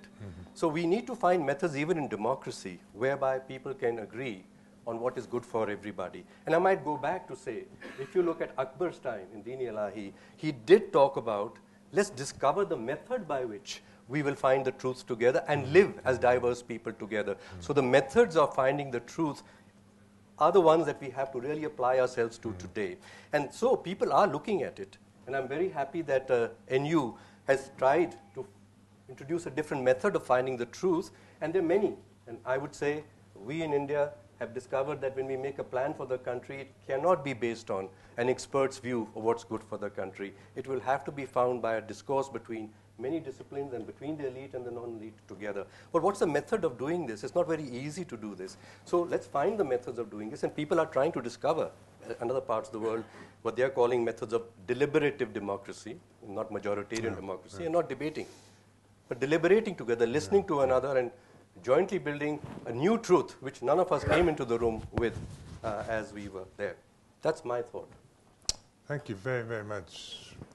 Pallavi. Yeah, I'll quickly respond to a few of the points that were made. You know, we've been talking quite a lot about Buddhism as an Asian religion, as a religion that knitted together various parts of Asia. But I do think we should also look at Islam. I think Aftab had made that point. And one thing that really came home to me was in Indonesia, that the conversion of Indonesia to Islam from a Buddhist Hindu constellation of kingdoms into an Islamic constellation of kingdoms happened in the 16th and 17th century, largely through people from India, Indian Muslims and Chinese Muslims. It was 4 of the 9 original Wali Songo, who are the sort of 9 luminaries or sort of saints that converted Indonesia to Islam, were Chinese. And this is like really quite remarkable. A point that's been made again and again is about this kind of Indian exceptionalism, that somehow India is exceptionally diverse and is exceptionally tolerant.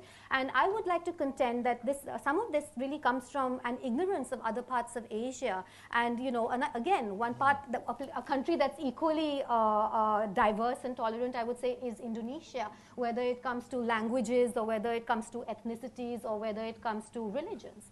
And you know, thirdly, very quickly, talking about the next generation, Jean-Pierre had asked me earlier about what I'd like to see the next generation do when we're talking about developing some of these linkages and Asian lenses.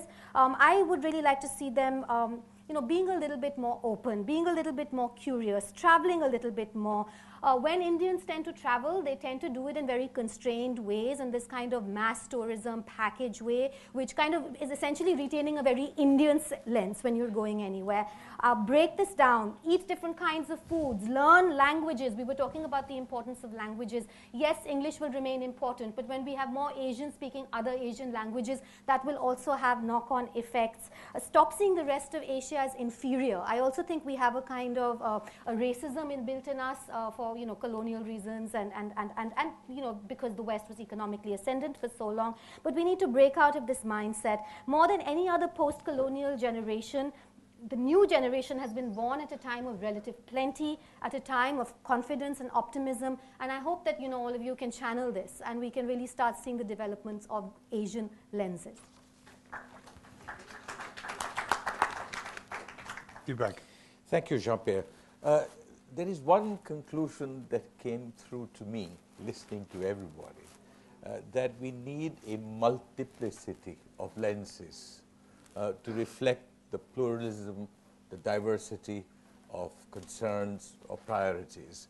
But I don't think it was going to be possible for us to address problems of India, Asia, or the world in this experimental room. I want to make 3 points. First, I think the object of the exercise, at least to me, was that we must learn to question dominant worldviews, which come from embedded histories, from prevalent ideologies, and perspectives of one part of the world. And in doing so, we would make a mistake if we tried to develop a view of the world from India. I think it's very important for us in the world outside Europe and North America to begin to see the evolution of the world, to understand our past, to work at our present, to contemplate the future. We must understand ourselves through our own eyes, through our own lens. And this is perfectly consistent with the idea that each of us, not just across these countries, but within countries, will have different perspectives. But it is where you see the world from. To me, that's important. Second, the question this gentleman raised is equally important, because thinking, particularly in the social sciences, has been driven by elite perspectives. And we are beginning to see that change in history, which was always about kings and queens and those who ruled. But history is now being rewritten. It may be called subaltern studies, but from the perspective of the people. And I think that is just as important in thinking about questioning dominant worldviews, in asking a different set of questions, in changing the terms of the discourse. And therefore, I see that as just as important as a kind of geographical diversity in the lenses. And the third thing I want to say, it came up in a number of comments about sort of humankind, a kind of egalitarian world. Now, in many ways, I think that cultural diversity, linguistic diversity, national diversity are almost as important as biodiversity for humankind. And we must accept multiple identities, pluralist forms of thinking. And therefore, if you think of civilizations as a composite of cultures, I think the question to ask is not so much about how do we synthesize cultures or synthesize civilizations. Your idea that there could be a feast of civilizations is that may 1,000 flowers bloom. Okay? There could be different civilizations. The question I want to leave this gathering with is, why do we think of the world and its relationships as linear, as unicausal? Rajiv Pawar began with the idea of a definition of intelligence, two opposite views. But that's what dialectical relationships are about, that we should think of understanding different cultures, different worlds in terms of dialectics. It's perfectly possible for Arun and I to have polar opposites views, say on whether capitalism is universal or not. Does it have differentiations of different forms? Are there good capitalisms, bad capitalism? But yet it should be possible for us to engage in a conversation so that we understand each other better. And to me, that is as much a part of tolerance as it is a part of understanding, in thinking about our past and understanding our present or reflecting on our future. Thank you. Thank you very much indeed. Thank you. So what I'm going to do is I'm going to ask Raji to close the proceedings, but wait a second. It's going to close the proceedings, and then we go into overtime. Okay, so I will stay here, but so is to liberate. I know that Deepak and Arun have other appointments. Pallavi, can you stay around a little bit? Oh, so we'll go into overtime. Don't worry, all of you who want to talk, don't go away. And we also have lunch, which is ready. So those who want to go for lunch, and those who have food for thought, both options are available. Food for thought. I just want to make, if you see the panel which has NU, and then you see this figure of 8 lying down, that is actually a graphic rendition of what you see above NU, which is the Mobius strip, which is our emblem, which is, and the motto is Anadi Anand, without beginning, without end. So we're trying to now look at, do we call it Asian lens, Asian lenses, Indian lens? So if you talk of India and say, when in history do you want to look at India? Because it's different. So a global lens, so all that is work in progress. And I just want everybody to know that none of this is going to be decided very quickly. In fact, when we thought of this, we see this as an over-ambitious idea, which is why it can't be done by a team of people, by a company, but perhaps by a university. They are the longest living forms of organizations. So in this, if you see that lying 8, you see on the right-hand side very little dots. Now this is likely to be the emblem of our Asian lens because this is the eye of a honeybee. And I don't know how many of you know, the eye of a honeybee has 6,900 lenses. So there's discussion about multiple lenses. So I guess we are going to come back to some truths which have been known for a long time about tolerance and so on. But how to teach it? How to carry this over? I think that's really our challenge as we see it. So we see this as being very ambitious, and that is why we think perhaps a university should deal with it. We also see it as being very contentious. In fact, when we were talking to Dr. Karan Singh, who was our Chancellor, and we had gone to meet Harpal, myself, and Rajiv were here, he said, I want to warn you that there'll be more traps than you want to deal with in life, because this issue is contentious. So we agree, it's contentious. And therefore, when I talked about having two completely different points of view and remaining sane, that attitude to be built in the youth so that they can deal with contention in a different way than what we've all learned to do. So it's contentious, we recognize it, and the point was it's not a lens, as in lens doesn't add value, it's neutral. I think all those points are valid. So we see this as a beginning. But what I liked the most was how many hands went up. So you have to come to NU. We can't do justice to hearing your views in the short time we have. And we talked of it as a launch event. But I was thinking as I was talking that while we are in Nimrana, which is 2 hours away, nothing stops us from creating one permanent classroom somewhere in Delhi. It doesn't take too much, as I can see, so that it's easy for people to engage with other people and take them closer to their homes. Of course, very soon, people who are sitting here could be sitting and they're in front of a mobile anywhere, and we'll get them in the room. So we'll try and deal with the distance of problems and so on and so forth. But thank you so much. I really am indebted to all of you. I know all of you have, in the first circle and a half, have a lot of pressures on your time. The students were captive. They were put into a bus and brought here.